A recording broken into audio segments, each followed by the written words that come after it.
Okay, so my computer's broken. So we don't have music. We don't have an intro.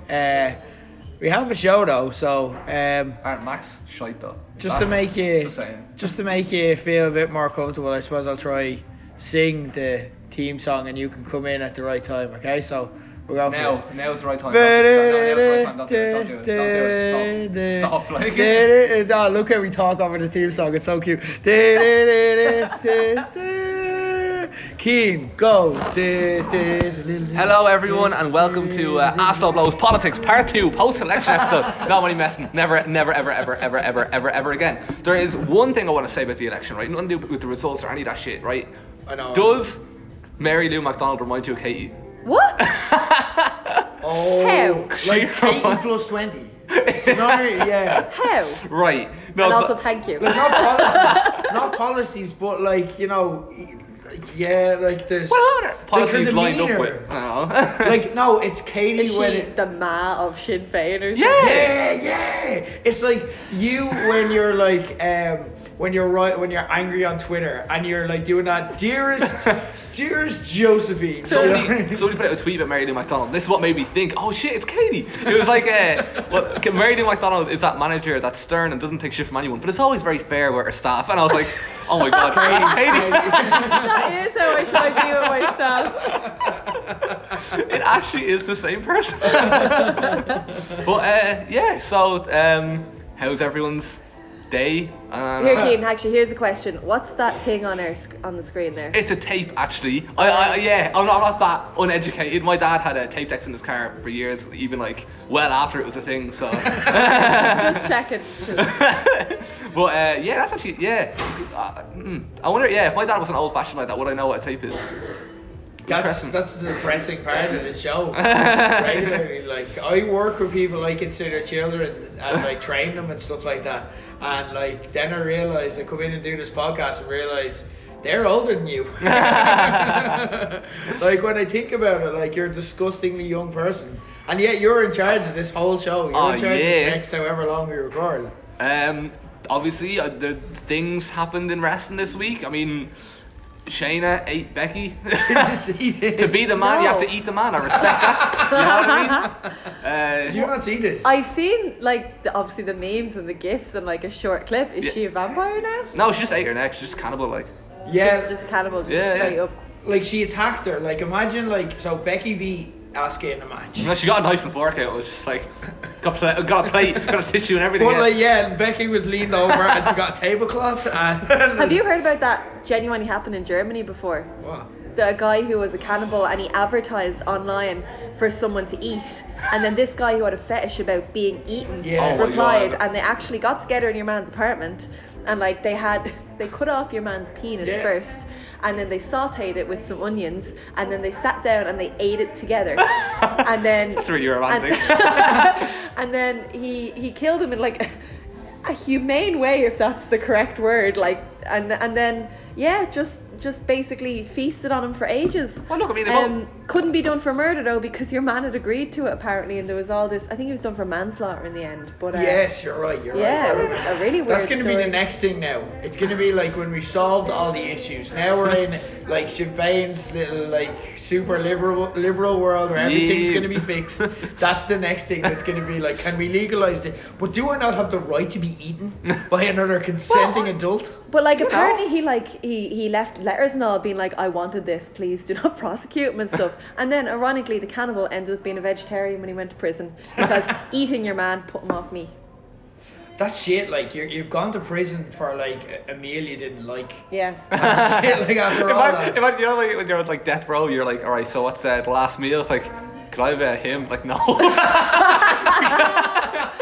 Now, there's a lad in Japan who's also a cannibal, right? And he murdered and ate someone, and then for some reason only served 7 years in prison, and then went on to become a celebrity in Japan and wrote cookbooks and done the talk show circuit, and is actually making a living from the fact that he's eaten someone. And I don't really know how we got to that stage in the conversation, but that's some interesting facts. But it's a story you want to hear more of. Like it is like if it's like you know, like if you're in there with a cannibal, like if someone came in now with the buskers, we're in the like the lobby by the way. If someone walked in and said I'm a cannibal, our initial reaction would be like, "Bleh." But like within the first 5 minutes, we'd be like, all right, what did it taste like? You know what I mean? You're not saying I want to try it, but like you'd be like, I want to know more. What if it's like that episode of It's Always Sunny, you know, where Frank convinces Dee and Charlie that they've had human meat and then they're gonna get the craving for it. Yeah. And like they haven't had human meat at all. He's just tricking them. But like, yeah, I don't know. I still don't think I'd like to have a conversation with a cannibal. That's Shayna Baszler's gimmick. Shayna Baszler, yeah, that's how we got onto it. Like, no, it was like literally. So Becky and Asuka had a match, and then straight afterwards, it's like Shayna came down, and imagine Shayna attacking Becky, and it's everything that you're thinking in your head, like big pop and stuff like that as well. It was a cool moment, and then like while she's got beaten, Becky's like on all fours, like in front of her. Shayna just leaned down and bit her neck, like she just bit her neck for a long time, and then like got back up. This is where the vampire stuff is coming in, because she stood back up and her mouth is filled with blood and she's just smiling and stuff, like she loves it. I don't see why that makes her a vampire. Again, she just likes eating people, I guess. I'd be into a Becky the Vampire Slayer like storyline. I mean, they can go that way if they want, you know. What I thought was stupider was afterwards, why did Becky, like, they had a whole thing where like Becky had to go to the hospital to get medical assistance and stuff like that, but then like it was a bit stupid because they like had her then rob the ambulance and drive herself to hospital. And it's like, I don't know what point you think you're proving here, guys. I don't know, like stealing the ambulance. Yeah, like, but then driving to hospital. So like not back to the arena. She did eventually drive back to the arena. But she got treatment first. Yeah. That's responsible, because human bites are very, very dangerous. It is, but like also as well, like it's like they're gonna get there faster. They know the way. Do you know what I mean? She would have to stop in Google Maps nearest hospital. Like it's just like, I don't see how she's badass. It's just kind of stupid. Like I was really into it. Yeah, I have to say. Well, I like the match. The match is great. I won't be taking her out of my. Actually, maybe I should before WrestleMania. It's not a bad idea. Taking Becky out. Becky is in my drafts, yeah. I think I've Shayna. Haha. Oh. Yeah, in the fantasy. Yeah. I've Charlotte. Oh, what? I've Charlotte. Oh, that was gonna be my. Yeah, and anyway, look, I'll think. But speaking of drafts, I was trying to segue. Do any of you want to make any transfers? Yes, Viking Raiders for the Usos. Okay, fair enough. Yeah. What about you? I'm just gonna do one for the crack. Who's on my team? Fuck, this doc is long. Right, who's on my team? Eric Rowan was on Raw this week. What are you doing, man? Has Finn Balor been wrestling at all? Not really. He does a lot of promos. Right, let's change it. But there's an NXT takeover this weekend. Oh, and you'll probably win on that. He's fighting Johnny Gargano, so it depends how you think that's gonna go. I don't like Johnny Gargano, so hopefully. That's again, like, that's not the game. It's like, who do you like more out of it? Well, you win all the points. Is Sheamus wrestling matches now at least? Yeah, boy. Yeah, he's squashing people. Alright, like that's that actually paid off a little bit for him. I don't know. Okay. No. We'll plan it then for next week. So you're not like, I don't know. Yeah, cool. So that's we're all locked in. That's Locked our in. Sure. Right, Keith. You know what to do. All Did I right. tell you loads of people gave out to me at the last Low Blows for having a shit fantasy team? And they were like, what, I can't remember who it was, but he's like, every week I shout at the podcast to make you change. And I was like, I'm really sorry, I'm not good at this. But yeah, let's get into the questions. First, at Tristan M. Carroll, can we get an Ask Low Blows as just something Cian wants to talk about for an hour this week? Yes. So well, basically, this is all up to you. If you ask something Oscars related or movie related, you've lost me. But essentially, I'm cool with talking about anything. But I love the Ultimate Fighter. And lads, we got 3 Ultimate Fighter related questions / UFC related questions this week. Did we? Yeah. 2 of them were replies to me, so I have to go and find them because they're not in the doc. Right, fair enough. Yeah. So the first one comes from. We'll just get comfortable over here. Let you work away. The first one is at AMT Rick. Dear Ask Low Blows, which former Ultimate Fighter contestant do you think would make it in wrestling, and which one would you like to play FIFA against while eating onion rings? You're welcome, Cian. Thanks, AMT Rick. So basically, to answer your first question, who'd make it in wrestling from the Ultimate Fighter? Matt Riddle, Filthy Tom Lawler, Shayna Baszler, Jessamine Duke, and there's actually quite a lot of former wrestlers on there. It's interesting.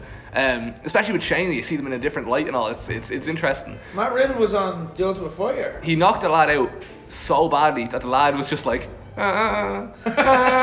for like half an hour, and at first everyone was like, oh, what a knockout, and then it descends into silence, and everybody's just kind of like, oh god. He's still there. Yeah, he's making noises that people don't normally make in a situation. What? Who was his coach? Or what season? Oh fuck, I can't remember. It was season 7 or something like that. I wouldn't have watched that and just not like I wouldn't have known he was Matt Riddle then. He would have been that guy off the Ultimate Fighter. He was my age as well. He's only 21. Jesus. Yeah, he's really, really young. And that's the minimum age you can be because you can't, because of the alcohol in the house and because of the drinking age in America. Like Paige Van Sant and stuff was meant to be on it, but she was only 20, so they couldn't let her on. Yeah, interesting stuff. I love the Ultimate Fighter, as you can tell. I think Chris Lieben is an answer I'm going to throw out. Bisping is an answer I'm going to throw out. But overall, Matt Serra is my answer. I fucking love Matt Serra. Yeah. I think he's unbelievably charismatic. Katie, I know you're a big fan. He is. I'm thinking about Michael Serra right now. I do know who that is. But no, not the same. No. No. Okay. Matt Serra was one of my favourite coaches, and we'll get to that. He, sorry, Katie, but he's so charismatic. I love listening to his voice and his accent. His accent is so strong. Is that New York? The Brooklyn. Yeah, it's so strong. He does the Ultimate Fighter podcast, or he does the UFC podcast, doesn't he? He does, yeah. He's very good. And I remember and he's just as well. He's like such a leader. Like when they did a season 4, there was actually no coaches. It was lads who did fight in UFC, but their careers kind of fell to bits and they were given a second chance. So there was no leaders, and he made himself the default leader because he was very supportive and pushed everyone along. And you'd hear him. It was so funny because like normally I never notice when I hear like another like a coach's corner in during their fight, but whenever like Shoney Carter, who was on his team, would start fighting, you just hear him, come on Shoney, come on. Like I'd love to hear that in like WWE or something. I think he'd be so good. He's old as shit now, so you probably missed the boat, but like there was a time when he would have made it. Be a good manager though. I still think he would be a good manager. So what was the second? Who would I like to eat Pringles with and play FIFA? Yeah. Right, couple of answers. Andy Ogle, I think, is one of the nicest lads. You probably don't remember him. Understandable. Wasn't very good, but he's one of the nicest lads in UFC. You don't have to be good. You don't have to be a good fighter to be sound. No, actually, someone I didn't write down on this list. You just remind me when he said not good fighter. Ross Point. Was it Ross Point? I think his name was Michael Bisping's friend. Basically, he has a record in MMA now. I think of 6 wins and 17 losses. That's bad. That is bad for those of you that don't follow MMA. That's bad. It was at one point not just losses, but like I think it was like a 50-50 split when it was 6 and 16. 8 losses by knockout, 8 by submission. Like it was like. He hasn't even gone the distance. No, it's bad. Like, but as a person, he was so cool because it was like at one point. Someone got injured and somebody pulled out, and Dana was like, right, we need somebody to fill in and fight this person in the final. It was a really, really good opportunity, but all the fighters were like, no, I'm CTE, like I'm battered to bits. I don't want to step in on like 2 days' notice. And he's like, what do you mean you don't want to step in on 2 days' notice with brain damage? Do you not see the opportunity I'm giving you? But Ross comes in and he's like, again, battered to bits, and he's just like, yeah, I'll do it. It's not even his weight class. It's like the weight class above him, and it's like, will you do it? Yeah. Be funny, like. So him. Jonathan Brookins, again, probably the least successful winner of the show. I remember him. You remember Jonathan Brookins? That is not somebody I expected you to remember. Yeah. He won it, was relatively unsuccessful afterwards, I think. He's not a name you'd remember, but he was very quiet. He would just kind of go out into the garden by himself and write and just sort of relax. And I respect that, because in a house full of like alpha dogs drinking and acting mad, he was the one kind of person kind of kept to himself, and he had his eyes on the prize, and he wasn't, he didn't, no drama, no bullshit, just kind of went, and he was still an interesting enough character for me to remember him. So overall, Jonathan Brookins. Artem Lobov. No. Fuck yeah, man. Russian Hammer. Absolute beast. I love Artem. I think like when Artem beat Paulie I can't say his surname. Nani. Yeah, thanks. That's roughly it. In the bare knuckle boxing, I popped so hard, man. I love Artem. I think he's fucking gas. Is there 29 seasons? It is. 28, I think, unless they just made one. Holy shit. I've seen 25. I missed. The show gets a bit shit as it goes on. Yeah, it Hang is. on. It's The Simpsons. What is it?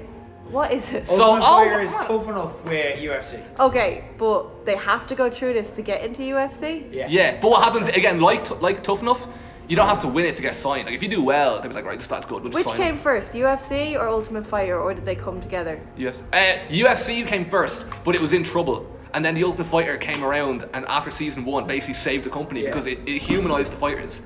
It was very. It's very. Because it was a reality TV show. And do you know what? As far as reality shows go, you know, you see Love Island and it's huge, and I'm a Celebrity and it's huge. Man, The Ultimate Fighter, even if you don't like MMA, is much better than all of these reality shows. See, I'd probably like it. That's it. It was great, like, because it's putting a bunch of alpha males in a house. And they can't fight either in the house. That's the rule. Yeah. So like but they're building up and training to fight each other. And they have to make friends, but they're all competing, and then they're punching each other in the face at the end of it, so you get actual conflict, like. Huh. So it is a solid reality TV. So they just played it out. And the problem is they basically made it.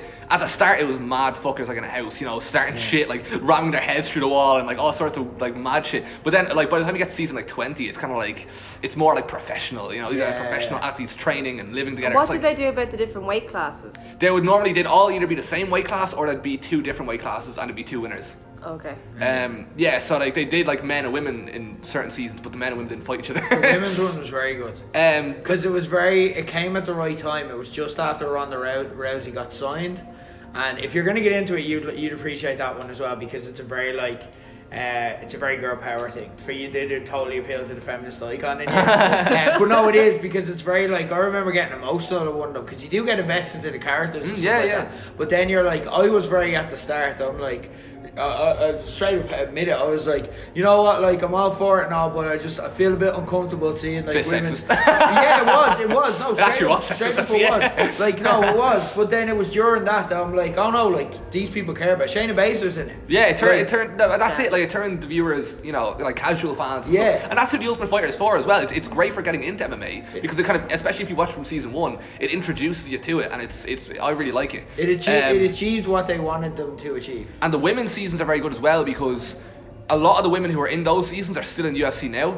Yeah. So like if you watch like the season with Joanne Calderwood, for example, like a lot of those fighters are still in the rankings now. So they carries built over. the division through the Ultimate Fighter, so you know, because of that, you know all the women's fighters in UFC a lot better than you do a lot of the random lads, because they are just like random good fighters who got signed. Here's a question. Here's one season. Team American top team versus the Black Zillions. What a fucking season. Sorry, go on. I just don't really understand. Right, you picked a weird season. That was a really, really, really different season. They did something completely. What's the Black Zillion?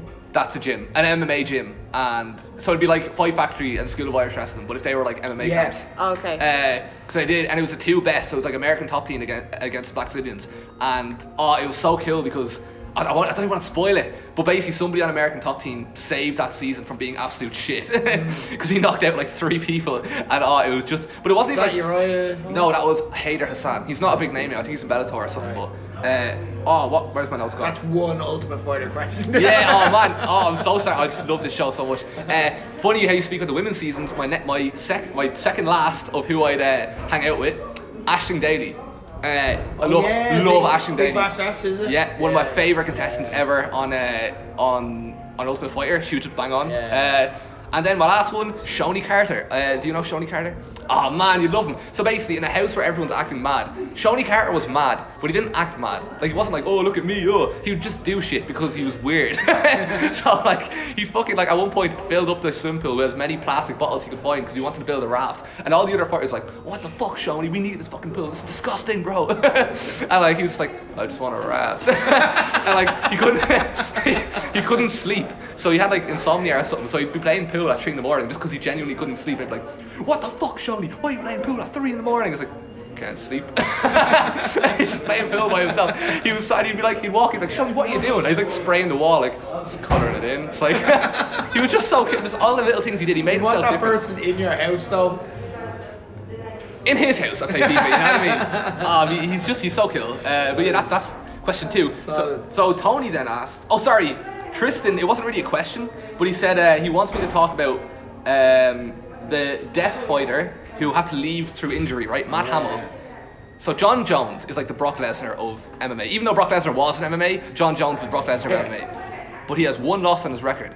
And the loss, because I'm telling this to Katie, because I know like a lot of you might not know, whatever, don't follow it. But basically, John Jones hit Matt Hamill, that's his name, with an illegal 12-6 elbow, like a full-on elbow, top to bottom, to his head. And it completely killed him in the ring. He's just like dead, yeah. And the ref pulled John off, was like, that's fucking illegal. and turns to Matt Hamill, a deaf fighter, and is like, "Are you all right?" Matt Hamill, being deaf, didn't answer because he's deaf and can't hear him. and the ref's like, "Oh my god, he's fucked." DQ. Matt Hamill gets the victory. I'm like, so Matt Hamill, and he's too humble, he's too nice to accept it, but he has the only victory over John Jones, and I always say that it's because he headbutted him in the elbow solid, and John Jones couldn't take it anymore. That's my favourite MMA piece of trivia. I think it's really cool. Nice. So yeah, thanks for bringing that up, Tristan. Tony asks, seeing as you're the host, which Ultimate Fighter coaches were the best, and who would you pick to host the new series of it, right? So, I love GSP. Yes. So GSP was on it with Josh Koscheck, who coincidentally my least favourite coach. I put him under Matt Hughes. He's my least fucking favourite by far. But was like, okay, so for me, I watched that when it was airing. Yeah. And like it was building up to a fight. Like, so the coaches always fought at the end of the Ultimate Fighter as well. So they build tension between themselves. So it's promoting like loads of different fights. It's really good for business, like, when it worked. But like, Koscheck was like a really good heel in that. It was he pure was so kayfabe. annoying because you just wanted to see GSP. GSP's real, like, he's what they want MMA fighters to be rather than McGregor. He's like a master of his discipline, but he's also like a real enigmatic person, a fascinating person. Like, he genuinely believes he got abducted by aliens, like something like that. But he's also real, like, a master of his discipline, the type who meditates, like kind of a real like Bruce Lee type. Do you know what I mean? And then like even when he's in the octagon, he can pick people apart. He has a game plan. Sorry, I'm just totally taking your story. No, this is cool. Yeah. But Koscheck was like such a bit like badass heel, and GSP was so classy about it. Like GSP's French Canadian, to explain the accent if people don't know. But like, he's gonna. Oh god. Koscheck was just like, yeah, I'm gonna fuck you up, and then GSP's like, I guess we'll see you in the ring. It didn't sound like that for those of you. He's also from South Africa. That was not that, because if that was that, then that was racist, and that was not that. But like, what was it? No, so like, yeah, it was just GSP was like chilled, but you're like, he is gonna fuck him up, because Josh Koscheck is a mid-carder for life. He's a charismatic mid-carder, and GSP's one of the best ever. And then like GSP, this is how like good he is. He just picks a random strategy and he beat him with a jab. No one had ever seen a fight end with a jab, and GSP just jabbed him to obliteration. It's like just holding someone small at arm's reach for like 5 rounds and beat the piss out of him. Like, Koscheck's face was messed up, but jabs aren't supposed to do that. Jabs like to set up like haymakers and proper straight rights and stuff like that. But like, GSP just literally held him off and kept jabbing him, like, and Koscheck couldn't get near him. See, I never saw the fight because I was watching it, like, obviously, like, in the last few months. Yeah, so there was I missed the payoff for this. I just saw Josh Koscheck bullying the medic, and I was like, man, fuck this guy. Do you know what I mean? But GSP, basically, the reason I loved him was because it was kind of like, it was a real, for me, it was like a genuine like lesson about how to like control your temper, and kind of, if you let someone else anger you, it was kind of like there. It was really, I'm butchering it, but there was lessons. It's like an anti-bullying message. But it's like, really, I'm gonna show him. That's what it was. He was getting bullied. Like, Koscheck was trying to bully him and get in his head. It's just like, he wasn't rising to it. Like, he wasn't like getting in the back and forth. He was just like, I'll just remember this. And then he did. He beat the fuck out of him and humiliated him in the fight. It was amazing. 4 more. Matt Serra already mentioned, so 3 more. I loved the McGregor Faber season. At the time, I know McGregor's all popular right now. But because I know Tony hates McGregor, he's the one who asked this. But this is early McGregor, and this is also, McGregor is the most honest coach they've ever had in the Ultimate Fighter. He came in, because all the other coaches are like, come on guys, we gotta be a team. Whereas he's like, yeah, I mean, work together to achieve your individual goals, but don't get attached, because you're gonna end up fighting each other. And what happened? Like every other season, they ended up fighting each other because they all did well. And he came in and he did his job, and he, you know, and also him in Faber was a great dynamic, because like you said, this show was used to promote fights between the coaches, but this season they weren't fighting, but you know, there was just 2 lads having bands slagging each other off. And he also called Uriah Faber's teammate, TJ Dillashaw, becoming a snake, and this unfolds in later seasons. It's really, really good. Yeah. He basically, McGregor, there was TJ Dillashaw was like really close mates with Uriah Faber, but he'd started to go training with, it'd be like he started to go training with, say, Fight Factory in a rival school or something like that, but they hated each other. Say they were in the north. Yeah. But like, say they hated each other and you couldn't train with one or the other, he started to sneakily go off and train with the other school.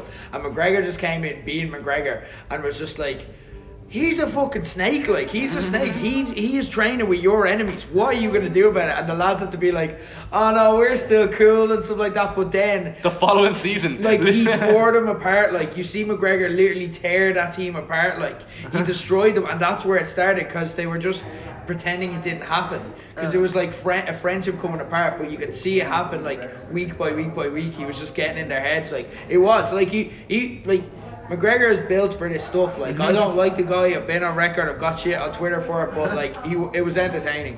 That's everything I was gonna say about that one. But then Michael Bisping, Yes. I loved as a coach. People call Michael Bisping an arsehole. I watched The Ultimate Fighter then to see why people thought he was an arsehole.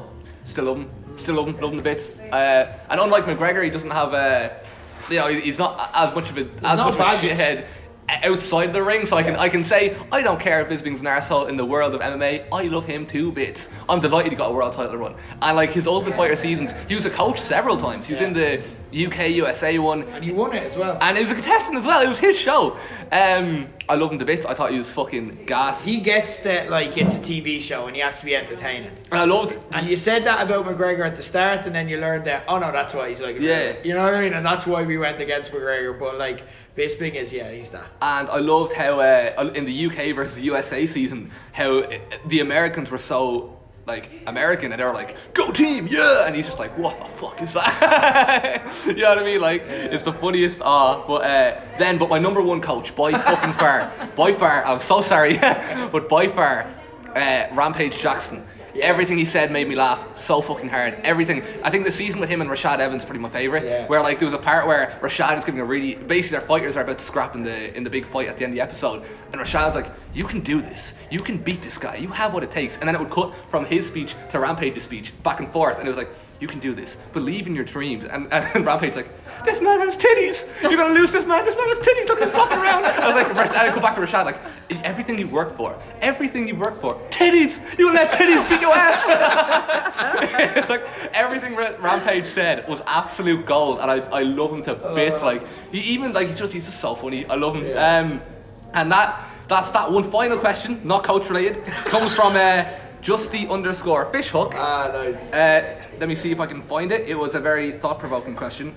I haven't seen this. Why does nobody simply climb out of the cage to win? Basically, MMA fighters don't have the same fight IQ that wrestlers have. Right. So back in the early days, if somebody used a move for the first time and innovated, everyone would then copy that move, and that's how MMA evolved before our eyes. And it still happens today. Basically, nobody's thought of escaping the cage yet. When the first fighter does it, then you'll see everybody start to do it after that. But right now, we haven't hit that point yet, so don't tell them. I really enjoy the fights. I don't want to have to deal with the escape the cage rule. But or dives off the top. You only see fighters do it after when they're celebrating. But I think that'd be more effective if they did. Like, get them down, like give them a body slam. Yeah. And then just go, like, look up to the top of the octagon. And then the crowd heave, and it's like, he has to do it. He follows the crowd.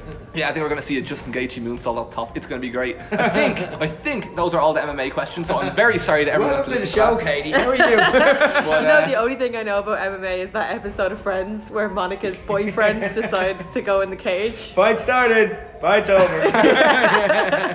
That's how I think most of us learned about UFC. Yeah, I've never heard of it. You're a UFC vet. You saw CM Punk's fights, did you not? Yeah. Yeah, that was very good. That's Nicola's only exposure to UFC was CM Punk's fight, and a lot of people were like that. A lot of wrestling fans. Both his fights I stayed up to watch. The first one's actually alright, to be honest. Not from his perspective, but like a quick submission in the first round's a good fight.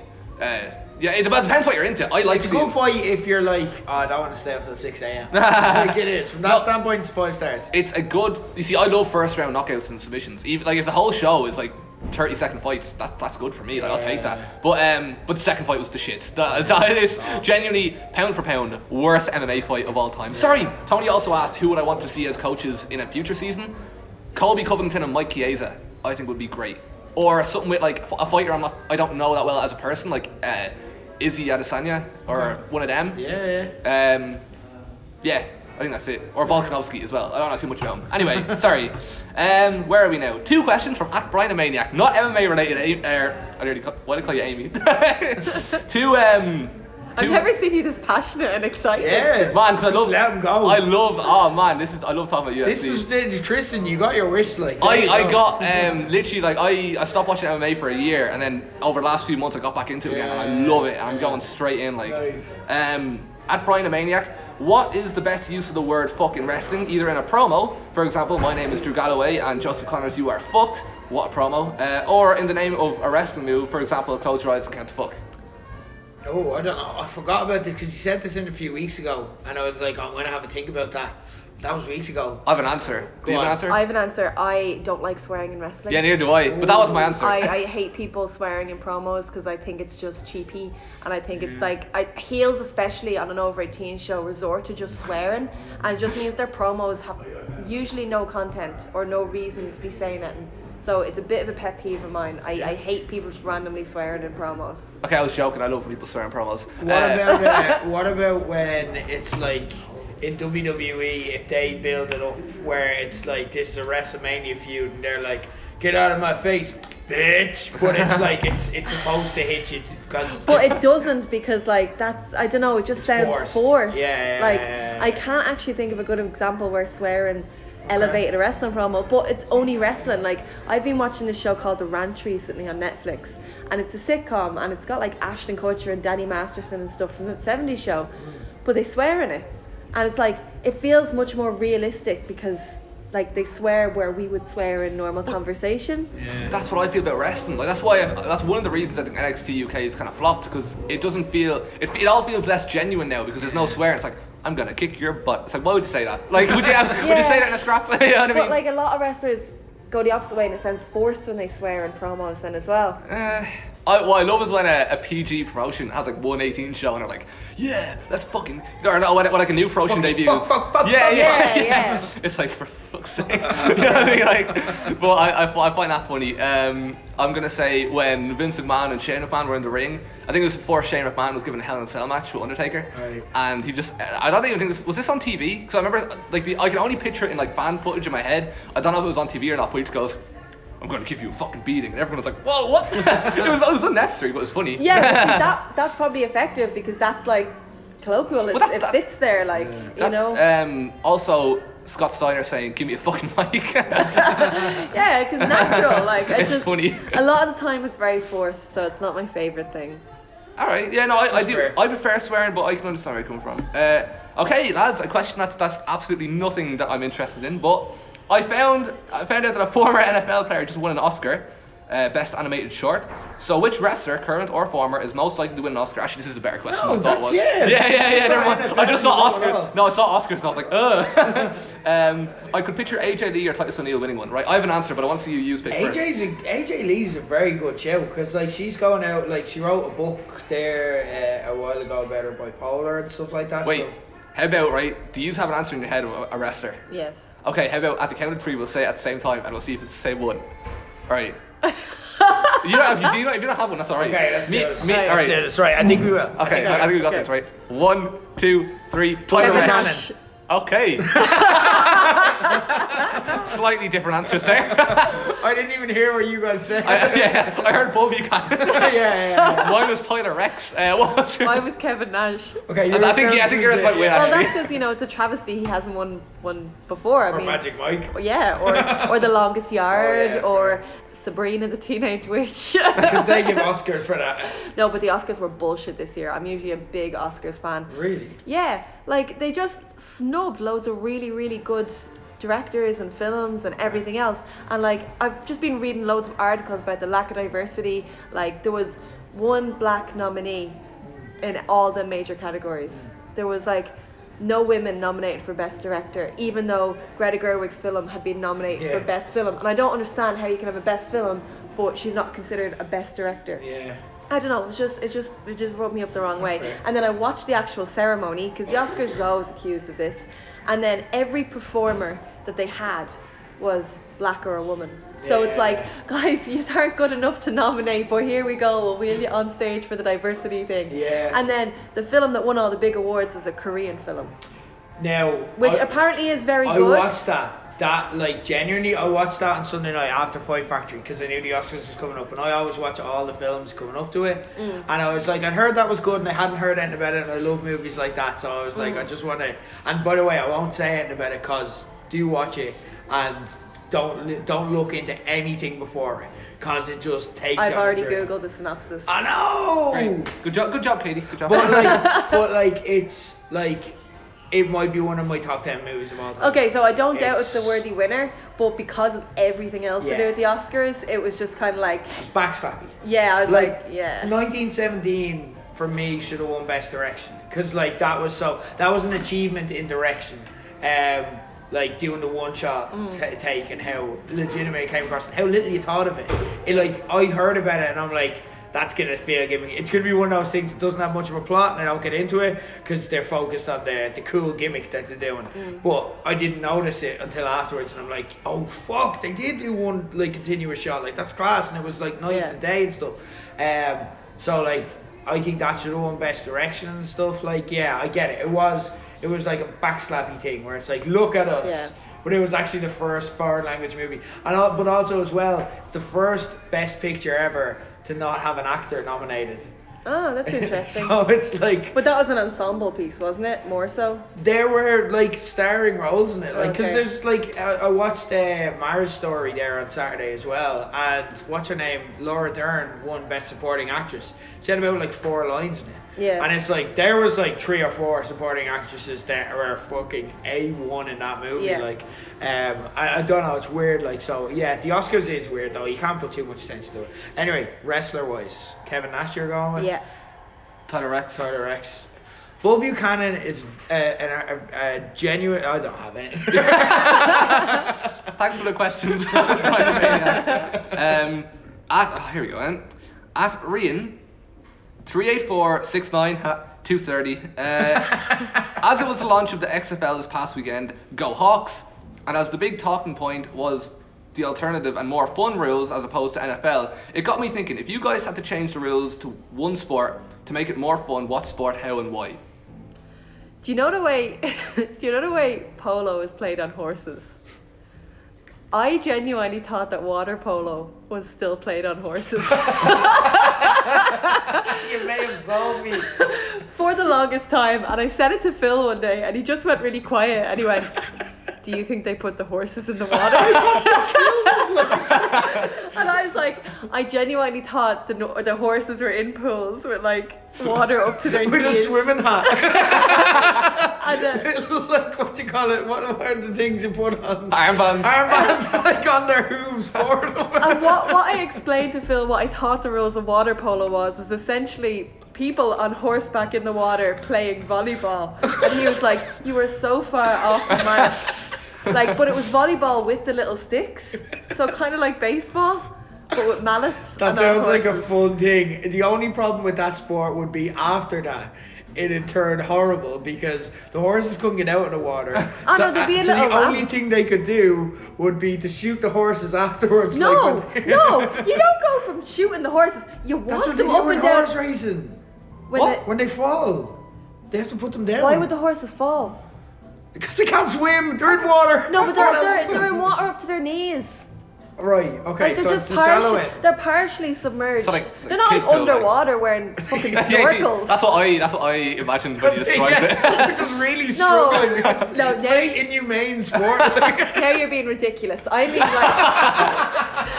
mean like they're standing in a shallow pool, like just kind of up to the nips or something. Yeah. The horses' nips. The horses have nipples. Yeah, how else would they feed? Yeah. How would they feed their young? I don't know. I don't know the animals, like, I don't know. I thought about if horses had nipples before. It's just the first time presuming they do, but they don't have udders, so I presume they've got nipples. The way you look at me, like, what the fuck am I gonna do? You're a host. Answer this. Anyway, what's your rule that you changed? I love this question. I can't top that because... Man, I love this, right? First of all, full contact golf. Class, right? Don't even need to elaborate. Unreal. Thinking, water sport like swimming, but like you just take out the water, but they still have to swim. It's not like running. You have to swim, but there's no water. So you're describing like gymnastics. Is that what you mean? Like aerobics, like ribbon. No, you still you have to like No, it's swimming. It's swimming. There's no water. The carpet burn would be ridiculous. They just come out like purely red, like. And I'm glad to tie my last suggestion back into MMA just for your pleasure, Katie. I think we should have. So basically, all the fighters. I basically want USADA to ignore one division.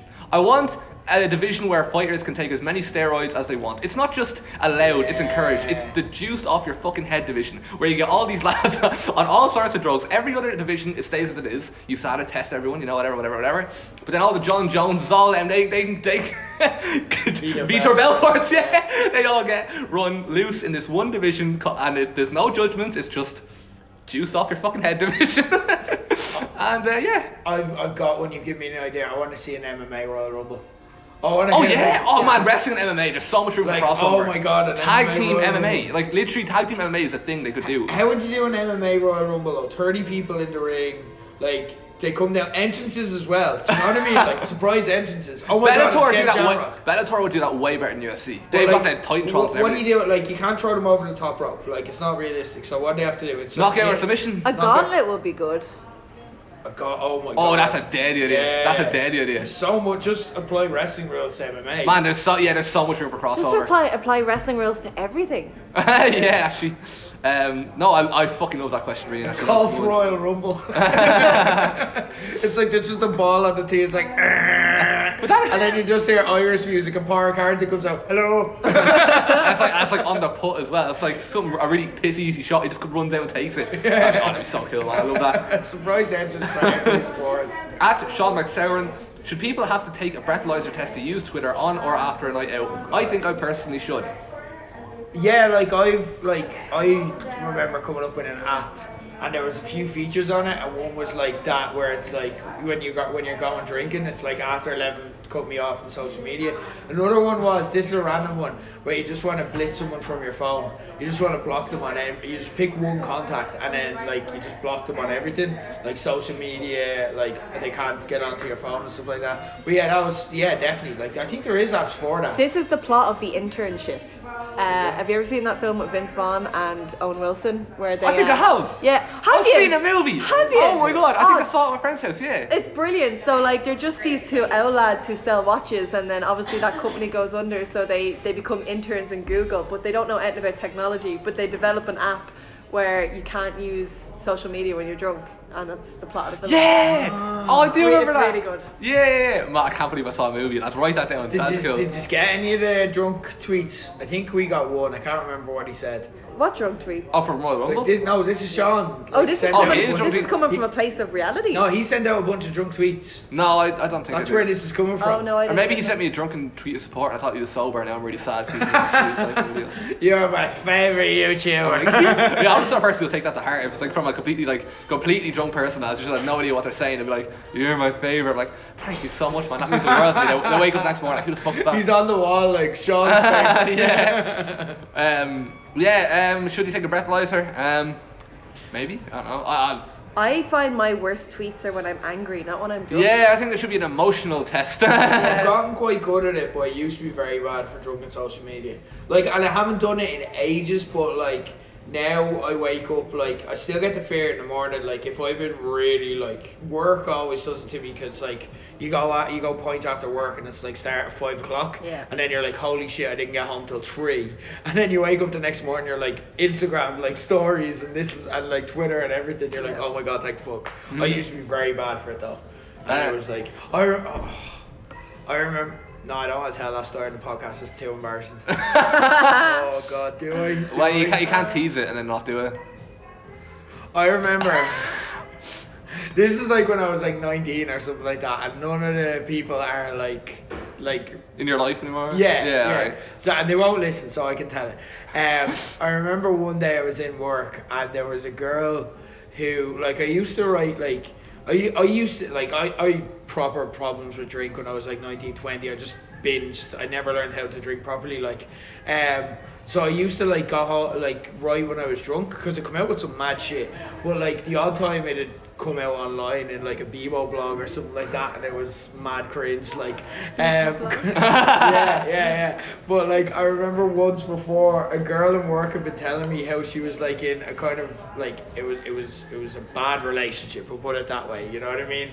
And then like I wrote a Bebo blog where like I used to like wake up on the keyboard, if that makes sense, at like 7 o'clock in the morning. But I wrote a thing about like it was very clearly like if she'd have read it, it was like, this is to you, you know what I mean? It's like how to get out of a bad relationship and stuff like that, and it was just like but I think I woke up at like 7 o'clock. I couldn't remember when I wrote it, so I was like, I think I'm gonna get away with this. Delete. And this is before screenshots. Yeah. So I think I was safe, but like I woke up and it's like that can only be about, like, there's super specific things that only she could only relate to her. It was obviously on my mind though, like, yeah, it was fucked up. Well, yeah, so I mean, I don't know if that answers your question. Yes, but, I think. Yes, okay, answer, fair. Yeah. Thanks for the question. Sean, at El Flaco Blanco, I like this one. If Shayna Baszler is now a vampire, what other wrestlers could do with a monster revamp? I think EC3. What's he doing? He's doing weird, like, right-wing videos and stuff now. Really? He's gone very Trumpy, like, I think. Oh, in real life? Like? Yeah, like, well, I don't know if it's for a gimmick or something. He's gotten very strange on social media, though. That's disappointing. I haven't seen him in months. I found Christ and stuff like that. Well, he was injured. And this is him, like, trying to do... Now, he started a kind of podcast-type thing where he does it with, like... It sounds decent, like, it's like him and Drake Maverick and Braun Strowman was on it a couple of times. Where's Drake Maverick? I watched Raw yesterday. I didn't see him. He's not on it a lot now. He kind of did a storyline and that's that. That's bollocks. He's too good to be ignored. Yeah, true. Way too good. Yeah, but like, what was it? Yeah, EC3 is like, what, Frankenstein or something? I don't know. It's just because whatever role you put EC3 in, I feel he's charismatic enough to pull it off. But like, he couldn't pull off being EC3 in WWE. Because there was other EC3s already there. You know what I mean? If you give him something different, something mad, something weird, he'll pull it off. Do you remember his entrance? Like, I know there's nothing to do with what you asked, Robbie, but like... EC with the letters on screen. Yeah, and he just had to point to them. And then by the end of it, he just get bored. No, I think... Or Eric Young is another one. I don't know why Eric Young is just... Eric Young. Voice. What? He's got the voice. For like a Jekyll and Hyde type character. He can do anything. In Impact, he was unbelievably good monster. But the thing is, if someone's a monster, they have to win to be credible. Do you know what I mean? A monster that loses the whole time is kind of pointless. Would you give Eric Young wins over a lot of other people on that roster? Eric Rowan would be good at like something like that. He's already a monster. That doesn't count. But like, no, he's not. He's a tortured soul, like that kind of deal. That's more his thing. I mean, if you want to make him scarier, go for it. Yeah, I'm up for that. Like, I just don't want to give Eric Rowan as my answer because it's too easy. I think he means it in terms of like genuine monsters. Like, do you remember his horror movie vignettes he did like years ago when he got injured the first time? That was so cool, man. If they did something YouTube, like that, it's worth it. They never aired it. It was only on YouTube and it was so good. This is why I love him. This is literally, I think that's kind of what started it. But yeah, Eric Rowan. Yeah, so there's some good answers. Do you have any, Katie? Not really. Great, thanks for your contribution. I'm sure El Flaco Blanco is buzzing. I'm sorry Katie couldn't answer your question. Sorry. But thanks nonetheless. At Kendo CCFC, with Vince rerunning the XFL, who and how would you see an alternate GAA League of Ireland run by an Irish wrestling head honcho? Some example team names: Greystone Gardeners, Dublin Jacks, Rebel Langers, etc. Right. First of all, I don't think you could ever do an XFL version of GA because GA's fucking mad. And we don't realise GA's mad because we're so accustomed to it. Yeah. Have you ever shown a foreigner Gaelic football or hurling? Oh, hurling, yeah. And they're like, what the fuck is this? Why are they not wearing protective gear? One of my favourite YouTubers is British lad, right? And he's put up a video of him watching fucking Gaelic football, and he was like, what is this? What is this? It's like all these different sports mixed into one, and he's like, so like, it's in his hands, and he just kicks it into the goal. It's like, what are you doing? It's amazing. It's fucking gas. Like, so I don't think you could XFL that. XFL League of Ireland maybe, but prison rules. What team names do we have? Wicklow Warriors. The Roscommon rather isolated individuals. I don't know. We're not that sort of country who'd be like. The Ballina Banshees or the Limerick. What else is there? What's a real Irish thing? People would try to give themselves cool names and everyone would just laugh at them and be like, what are you doing? Yeah, we're not. It's just not in our culture. You say that, but after week 1 of the XFL, which kind of caught on and is actually really it's American, entertaining. Well, like people are like, go Battlehawks! Yeah, because it's funny and American. In Ireland, they just get. Yeah, but they love that stuff like Battlehawks. They love that real patriotic sort of. Over here, it doesn't really work. Yeah. We're like Limerick City. Oh no, it's like we name all our clubs after saints. So maybe if we named our clubs after random people, I think that'd be really funny. What if it's random saints? Like they may or may not exist. Yeah, Like Saint Lucifer. I think, yeah, I mean you could do that if you wanted, like Saint Lucifer City. Central Bank Goths. That'd be an interesting. Yes. Yeah, actually, someone was talking about that on Twitter today, and they were like, I wonder what happened to all the central bank goths, and I was like, I'm here. I was one of those. And now, ironically, my work is right beside central bank. And there's no central bank anymore. That's sad. Are they bringing it back? I don't think so. I think they replaced it with like a plaza or something. That's what I thought. Because the bank moved, didn't it? Yeah, like not the bank, but like the spot. Oh, I'd love they did. But no, I don't think so. Yeah. And buses don't go by there anymore. That used to be why Central Bank was there. But it's not like the central, like College Green isn't the hub it was. Like for example, my bus used to be from College Green. Like every bus used to go to College Green. That's why it became cool to hang out there, because that's where everyone got off. So it was a handy meeting point. There you go. I feel like a fucking dad now. Do you know the history of that street, do you? No, it is interesting. Yeah, no, because my buses still go there, but it's just because like Tala buses, it's naturally like it just goes there. But yeah, no. Did that answer Kento's question? Did we get Central Bank Goths. Yeah, I think that's a good one. Thanks for the question, Kento. Yes. At Declan Byrne 31. The question, that's the username I wait to read out. And then I'm like, let's go. If you've ever got inducted into the Hall of Fame, who would you like to induct you? For me, it'd be Tony Kelly. He could make any speech class, that's fair.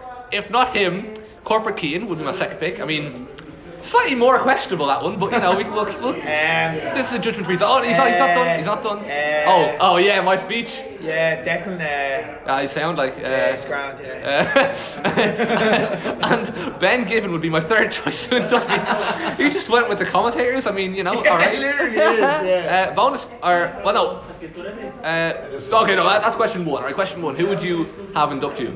I think Tony Kelly is a good show. I think he'd give a good speech, but I think I'd probably pick Justy. Yeah. I think I'd go for I have an elite answer, but what? It would be a roast, not a speech. Yeah. That's what you want, though, isn't it?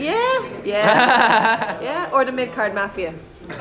Troy Mendes. Oh, that's Troy Mendes is a solid Troy answer. Mendes. That's cool. So is it are we talking wrestling? Anyone. No, but like I'm trying to think of the audience and stuff like that. Oh, I have an answer and he's not a wrestler. Bruiser. Bruiser would have to do me. He know all the stuff, like, and he'd be good at it. Like we mate Benny as well. That he's all up for the parties. He'd be great at it. Like he's probably gonna be my best man one day. Like whatever. So like he's gonna do well. So yeah. My answer is Declan Byrne. I think Declan could sell. He has sold me on people that I know nothing about. I've never watched like. Why are you trying to be sold on yourself? No, because I don't belong in the Hall of Fame. So if I'm in the Hall of Fame, somebody needs a good speech to justify my presence there. You know what I mean? He's gonna give me the Greg Bolger. Yeah, exactly. Yeah, I think Greg Bolger is is better than Messi just because of like all the tweets from Declan. You know what I mean? So I think he can hype up anyone to be like the best of the best. So I'm gonna go with Declan as my speech person. It's a solid show. I like it. The only thing is Declan's, rather than eloquence, Declan's quality is repetition. Do you know what I mean? Like Declan will to do with anything. So Declan needs something to work with. So it's like, what did you think of the Oscars last night? Well, I would have thought it would have been better if Greg Bolger had been there. No, I think he can bring it into anything. That's Declan's skill. No, I think my speech would be more. It'd be like, right, Declan, just sell me on this, right? Just sell everyone on me, right? And it'd be like, Cian is amazing. Kind of like how Terry Thatcher is amazing when he beats this person at this match. Terry Thatcher's really good. Here's 10 reasons why Terry Thatcher and the Shamrock Rovers football team are the greatest things to ever happen. Shout out Leanne Kiernan. It's like, this isn't this isn't what I meant. But I'd give him the chance though, for sure. I'd like to see JR and Declan Byrne do your Hall of Fame. Oh god. Like JR is for Declan Byrne to be like, to bounce off, to give him things. He's like, I remember Oklahoma in 1982. I remember Corporate Cian. This, you know what I mean? It'd just be a very interesting combo. But yeah, Declan's my pick. Thanks for the question. At Alan Tarr, Saturday afternoon, you've woken up, hungover from the night before. You're staying home all day and watching Netflix. Question is, what's your go-to takeaway? Always pizza. Always 4-star pizza, chicken dippers, wedges, big bottle of Coke. and then a box of Maltesers. My, like, in the morning, like, I do this, like, so, like, in the morning it'll be McDonald's, and then it builds up, and then I don't eat for the rest of the day, and I have to get hungry again, because, like, then you have to go through the stages of a hangover, and then, like, when I start to come up again, and I start to feel more myself, and I'm like, I'm hungry now, then you're hitting that big Domino's button. I don't really get takeaway by myself, to be honest, because I don't like talking to people. But Get on and on. But if like my family are getting it, it'd be Domino's. But I don't eat pizza, so they just get me loads of chicken strips and the cookies and Coke. Yeah. So that'd be my ideal scenario, I suppose. Yeah. Solid. At T Kenny 2622, Tony Kenny back at it with another Queen versus Cian. I'll be ready for this one. Are you ready for this one? Oh no, we can't do it. This is impossible, but I've got to work around. Go. Okay, Queen versus Cian for this week. Oh, I think I know what you're gonna do. You're not gonna sing, are you? Rick, pick 7 random wrestling songs and play for 3 seconds. Whoever guesses the song gets the point. If you can't guess with 3 seconds, play until someone gets it. Oh no. Right, so what I'm going to do, because we can't play it because we don't have the setup. We're recording on Rick's phone, so. Yeah, so I'm going to hum a wrestling song. Okay, go. For 3 seconds. And we just shout it Say out? your name first. Okay. Yeah. Oh, I have to think of a song. Oh my god. 3 seconds. That. Okay, I'll keep going.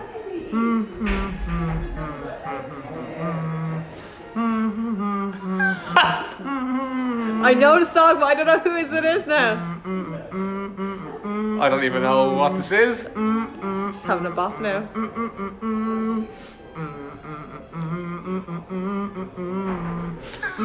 Hulk Hogan? There you go. Yeah. Oh my god, how? Oh, well, technically you didn't say her name. Katie so Hulk Hogan. Katie Hulk Hogan. Cian, Hulk Hogan. Yeah, No, I'm it's gonna have to go to not. point Yeah. Play by the rules, it wouldn't happen, you know what I mean?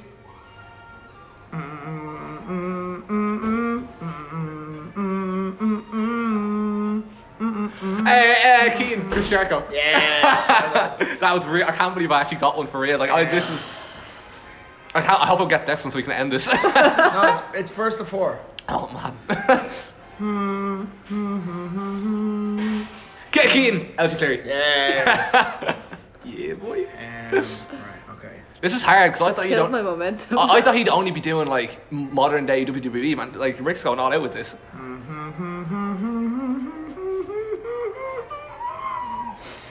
Cian,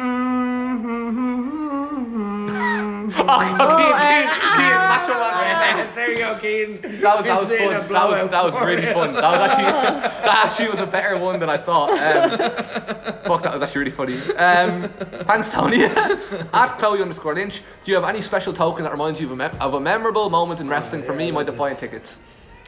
Like gear, like my old gear and stuff like that. Do you still have that thing? No.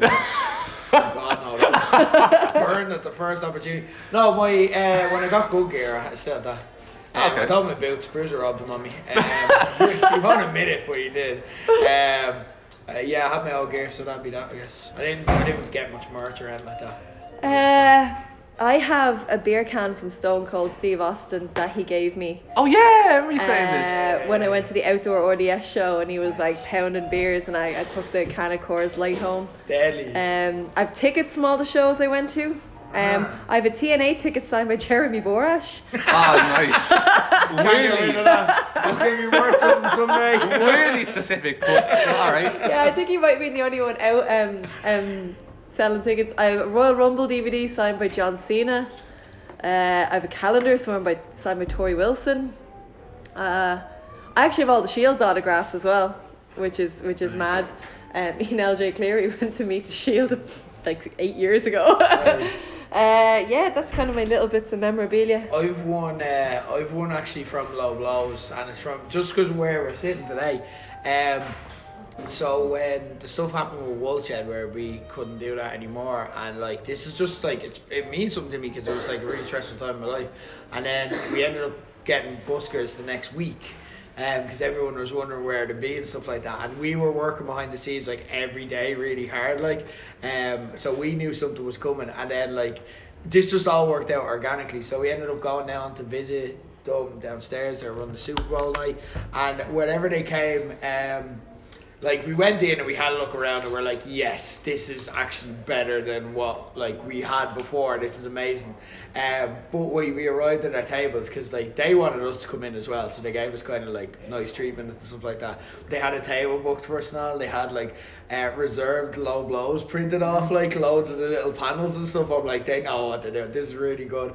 But the way we did the announcement and the way we announced here was we took a picture of me with the reserved for low blow sign and like Bushkas on the ball at the end of it. And like we didn't announce that it was just like we found a new venue and boom, and it got a huge reaction online and stuff. I kept the reserve sign because I was like, that's like symbolic of like one of the most stressful, mental, crazy, but like in hindsight fun weeks of my life. So I've loads of stuff from low blows. I've loads of stuff, like I'm probably gonna get a low blows hat one day and stuff like that. Well, that's not from a wrestling show, so it doesn't count. That's actually really cool. But mine, I don't know, like there's probably loads I just can't think of off the top of my head, but like an OTT keyring I'm pretty sure I still have. It's fucking mouldy at this stage, but it was from WrestleCon when we all got free shit for Nice. OTT WrestleCon when Katie Harvey robbed Melina. I won that match. Yeah, I know, you robbed Melina, that's what I just said. No, it's okay. I just want to point out, it's not often I get to say that I won that match. Yeah, you beat Melina because you robbed her, but whatever, it's fine, it's fine, cool, whatever. That was amazing, man. That like 2016 OTT. That's gonna stick with me forever. You know what I mean? Tivoli OTT. There's so many good shows like fucking like Ryan Smile and Marty Skrull. I think main evented that one. It was like their rematch, and man, it was so good. It was like Ryan Smile, Chris Hero as well. Fucking so good. Thinking back at all this, like yeah, like OTT, like I'm gonna be that cunt like the old man who's like, I remember the Tivoli days. Yeah. X-Pac was on that show. He was. That was X-Pac and Abyss. Those were the imports. And Abyss and Logan. Abyss for Declan's fucking dream. Logan Bryce got chokeslammed through a table if I remember correctly. Random shit, but cool at the same time. And yeah, so that everything I see the keyring, I think of that. Nice. Yeah, thanks for reminding me of that, Chloe. Yeah, that was a nice question. At Nolanoid 4000, who's your pick to face star at Scrapmania? Like the Katie. only Me? Yeah.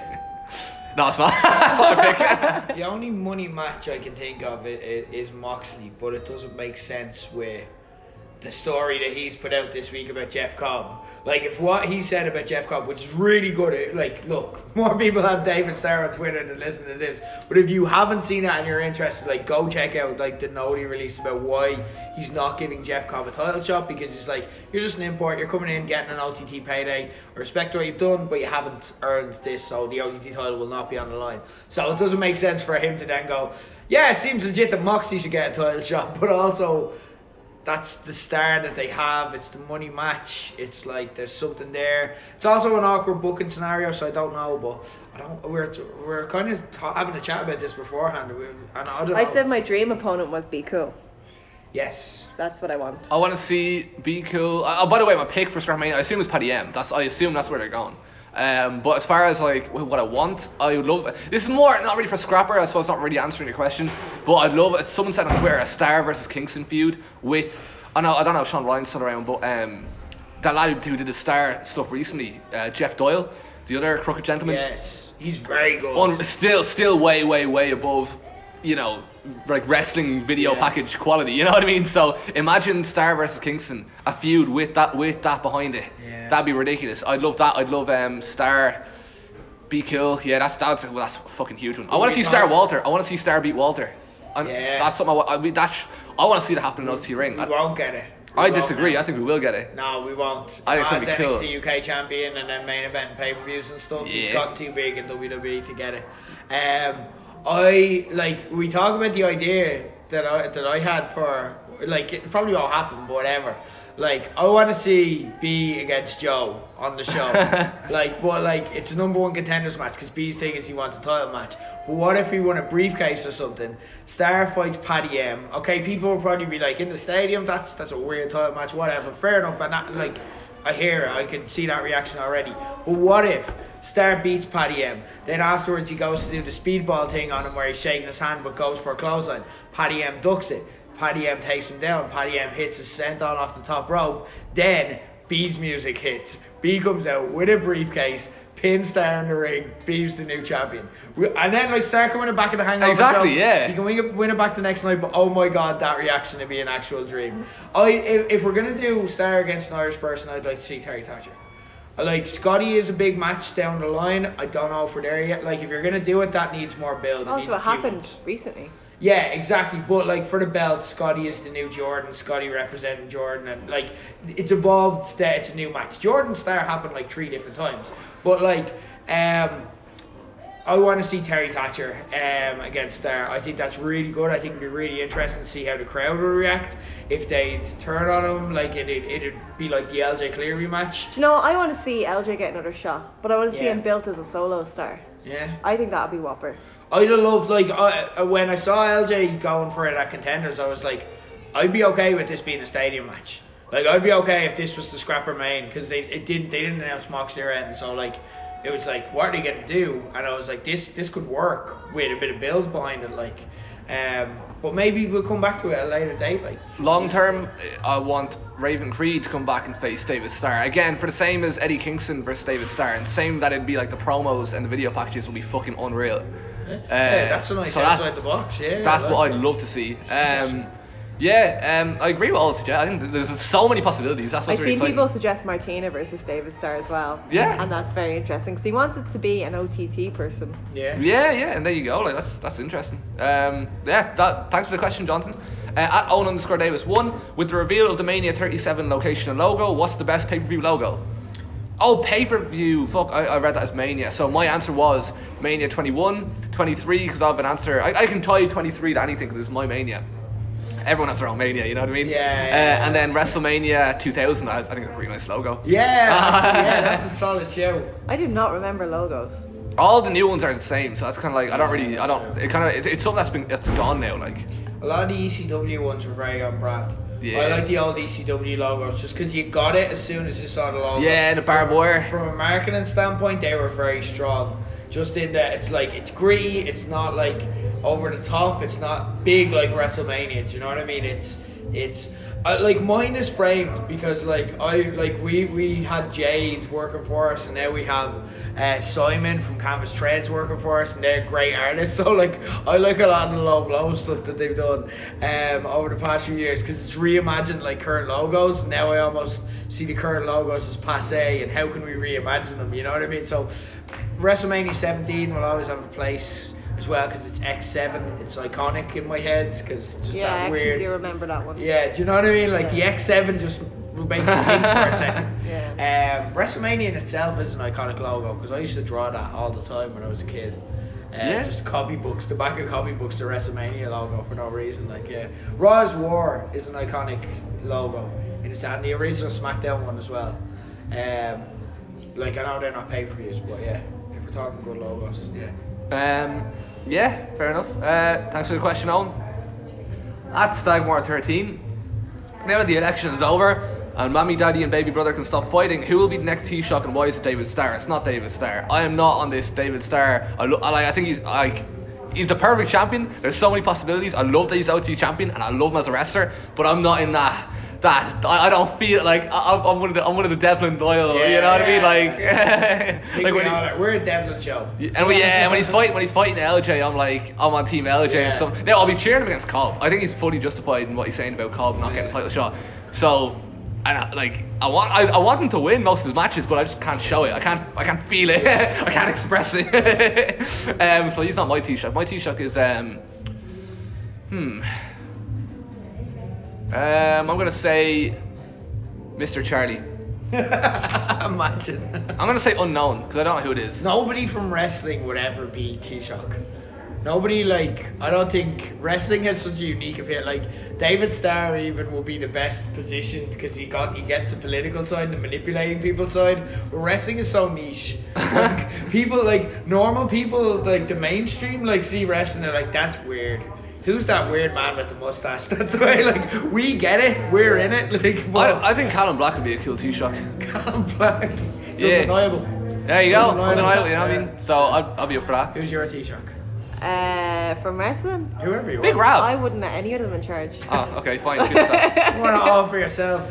I'd like to be Taoiseach. Really? Yeah. Would you actually like to be Taoiseach? Yeah. I mean, you did get a lot of votes there in the polls, so it's looking likely, in fairness. What would your campaign slogan be? Ask me some proper cheesy. Watch this. Yeah, I know. I was like already like toning it out of my head. Caring about everyone on earth. That's not cheesy, okay? That's the way forward. No, I mean the mindset, but just I know you're gonna have like a proper like what's slogan. your brand? Here, we have to go over this. We're not leaving this. So what's your brand? What's your like message? Like in general, like without thinking of a catchy slogan, we'll come up with a catchy slogan later. We'll just brainstorm on air. Can't we all just be nice to each other? Of course, that's it. Vote Katie Harvey number 1. Someone think of the children. Vote Katie Harvey. I'd like to see a manager. Yeah. So Katie Harvey's our Taoiseach then. Cool. There you go. Answer the question, Chris. You got my vote. There you go. That answers the question. You don't have mine, but whatever.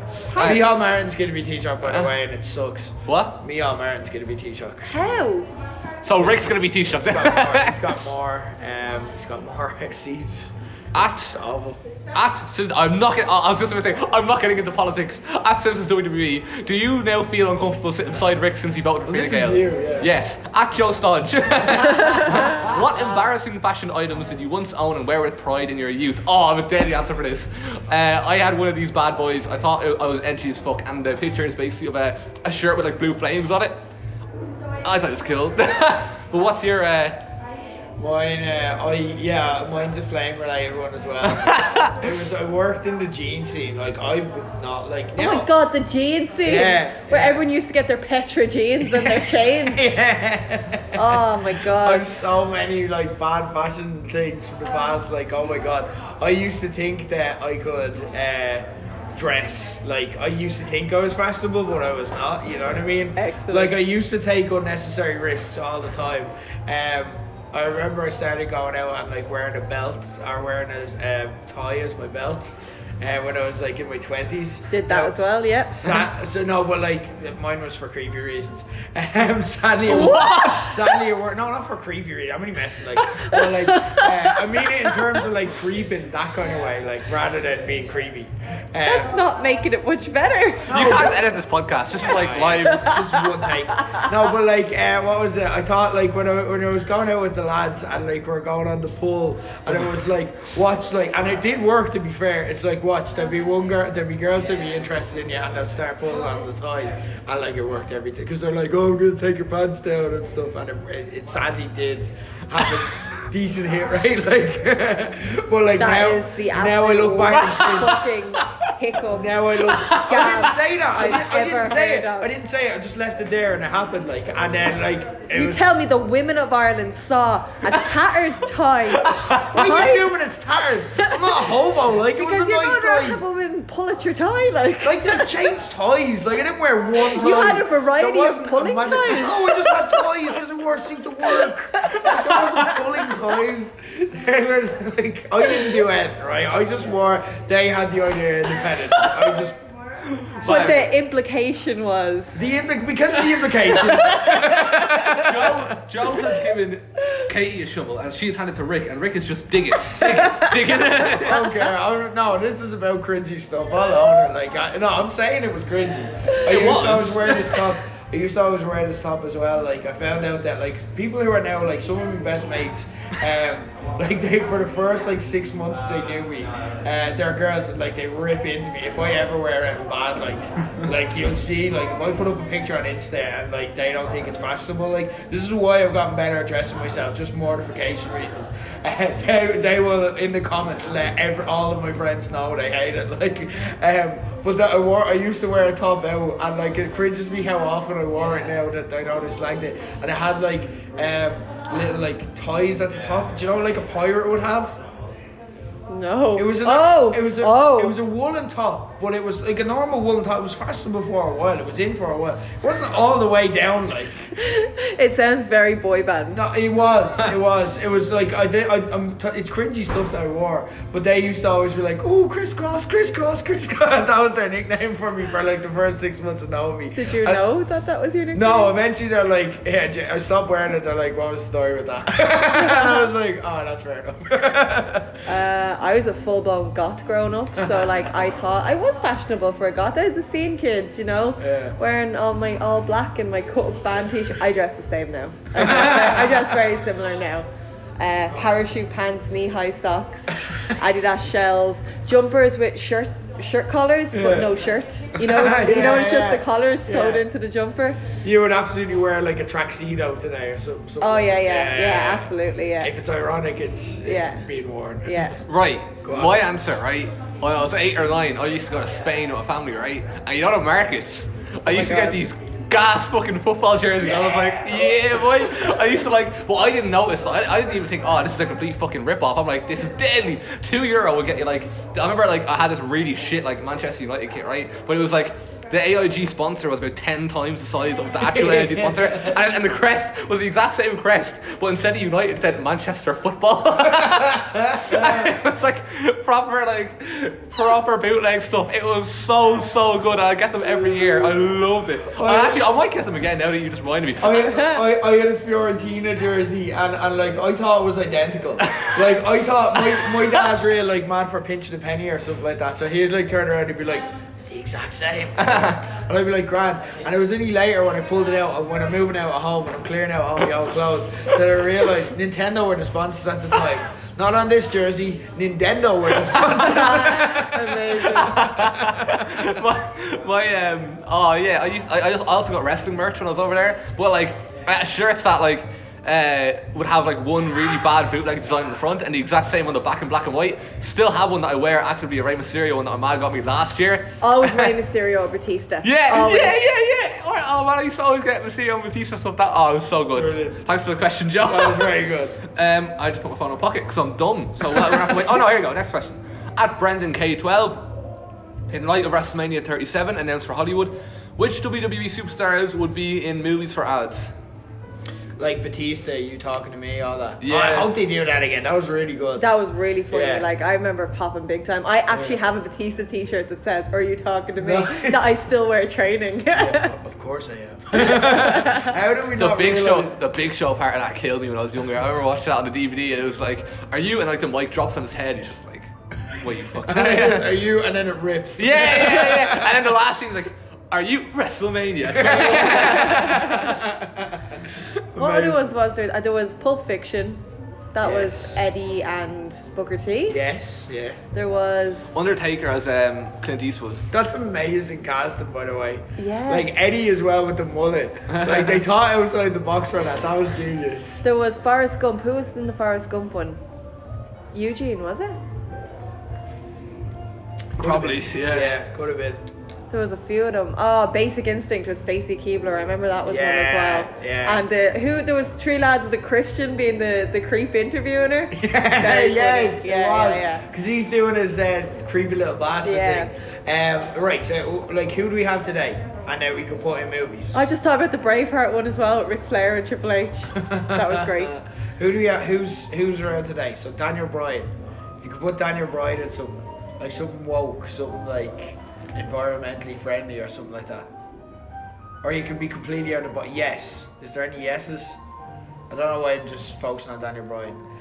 See WWE robbed their like poster idea, by the way. Yeah. The Irishman passes 10%, you dicks. I could see someone doing like Harley Quinn. Alexa. Yeah. She did already, but that'd be perfect. Yeah, so movies, think of big movies these days. Like Avengers. Well, Jesus, there's about 15 there. So we do this for our posters on the time, actually. This is what our posters are. Yeah, just go back and look at all our old posters and that's what we think. That's our answers to this question.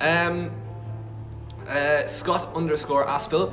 What's the wrestling gear or gear choices that no matter who's wearing it, it just doesn't look good to you? Oh, so like he's talking about stuff like knee pads. He gave an example later of like wrestlers wearing or no knee pads. Yeah, I get that. I just feel anxious the entire time that I'm like they're gonna fuck up their knees. Pads are there for a reason, like. I think Cassie's Ono's gear won't look good on anyone.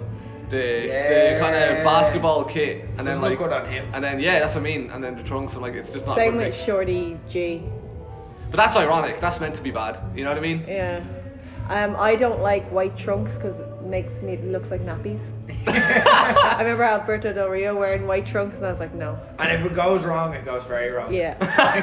if you share it, like you're fucked. Like. I remember Maria Menounos when she was on WrestleMania had a white catsuit on, and obviously I think she went up powerbomb position with like Beth Phoenix or someone, but clearly her makeup or her fake tan rubbed off all over her arse. Oh, no. Do you remember that? Oh no, I don't. But, and everyone thought she'd shit herself at WrestleMania. Oh no, and it's a celebrity appearance. Yeah, God. but it was just makeup, and every girl in the crowd straight would have been like, fake tan, that's hard to get out. But like, I just remember like one lad on Facebook being like, what the fuck just happened? Amazing. Any bad gear? No, it's Cassie's Ono's really. Yeah, I'm sorry, yeah. At Irish Slam Dan, who was the person you were 5 years ago, and how different are they from the person you're going to be in another 5 years? It's deep. It is fucking deep. And 27. Right, what WrestleMania was it? WrestleMania 30. I just started Low Blows. It was very. I didn't give a fuck about who I pissed off. 5 years ago? Yeah. You just started Low Blows 5 years ago? No, wait, what WrestleMania are we on this year? 36 is I it? can't count it because they took out the numbers. Yeah, it's 36 I think it is. Yeah. So that's 31. We were in Low Blows. It's very cocky. No, I'm just slightly more grown up. That's the thing, like when you get older as well, you can't like the jumps. Like 5 years from now, you answering this question will be a completely different person. Like largely the same, like the core of your personality will be the same, where you'll just like so much more will happen. But like for me, it's like I'm the same person, I'm just more grown up, if that makes sense. Now I like to get the last bus home on a night out. And I see that as an achievement. If I've had a good night and I get the last bus home, it's the main difference. I like used to push myself to go out and be really social and stuff like that. Now I see the value in like getting to play FIFA for a night. Yeah, I'm just a more grown up and boring version of my old self, I guess. You 5 years ago? I don't know, like I still don't feel like an adult. I do adult things like pay bills and like run a house, but I feel like I'm kind of faking it or messing. You know what I kind of part of it though. Yeah. Like part of it is going, because like you look up when you're a kid, you look up to teachers and like parents. Yeah. You're like, they know everything. Yeah. And an adult is being like, oh, you don't know shit. You're just winging it. Yeah, everyone's been winging it all along. I'm still the same fucking idiot Yeah. I was. My dad asked me about my pension the other day, and I went, my what? Excuse me? Like, I don't know. Yeah. I got healthcare for the first time ever today. Oh. Scary. Whole new world. That's a grown-up thing. Yeah, no, it's very weird. Yeah, I suppose I do feel slightly more grown-up. 5 years ago, he was like, I did a fart and thought it was gas. This is a very different person. No. So you were like, what, 16? Yeah. So before your leaving cert. What year would you be? Fifth year? No, I was in TY. TY? It's a bit dark. I was just depressed. Like, yeah. No, it's not great. I don't like looking back on it. Okay. But 5 years from now, you can't predict. Yeah. You just can't predict. Especially like, yeah, like you're at the age where like you're gonna be. There's no point in even saying, oh, I'll be this or I'll be that. You don't even know what I you'll be doing. I said, I don't know if I've said it to you, but I've said it to a couple of people, because I always get asked about you anytime I'm talking to people.